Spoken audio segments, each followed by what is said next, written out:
চৰকাৰ বা অসম চৰকাৰ আজিলৈকে এইখিনি মানুহক কোনো সা সুবিধা দিবলৈ সক্ষম হোৱা নাই।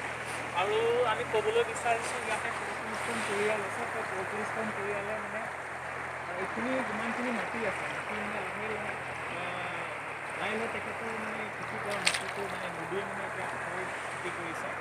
চৰকাৰ আজিলৈকে মানে তেখেতসকলৰ কোনো ধৰণৰ প্ৰটেকশ্যন কৰিবলৈ সক্ষম হোৱা নাই। সেইকাৰণে আমি অসম চৰকাৰ, ভাৰত চৰকাৰ আমি আহ্বান জনাব বিচাৰিছোঁ যাতে অতি শীঘ্ৰে এইখিনি 35 পৰিয়ালবৰ্গসকলক যাতে মাটিখিনি প্ৰটেক্ট কৰে আৰু যাতে তেনেকুৱা অসুবিধা নকৰে। আৰু লগতে ক'ব বিচাৰিছোঁ এইখিনি গাঁৱত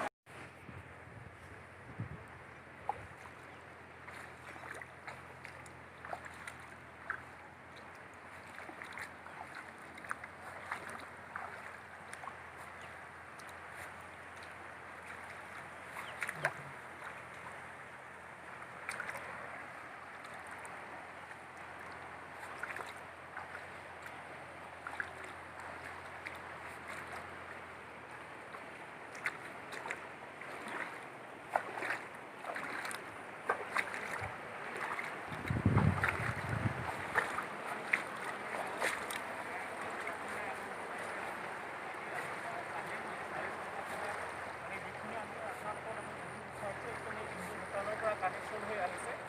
তো এতিয়া আপোনালোকক মানে এইখন দৃশ্য আমি দেখিবলৈ আমি লক্ষ্য কৰিছোঁ।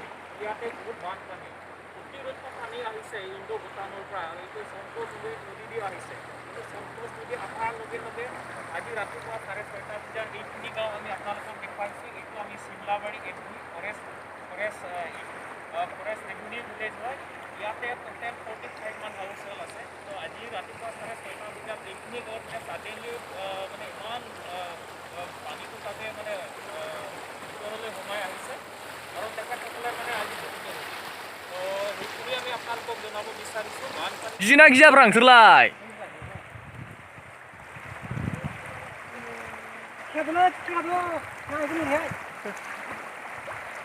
दंफां लाबोदों बिसोरो दंफां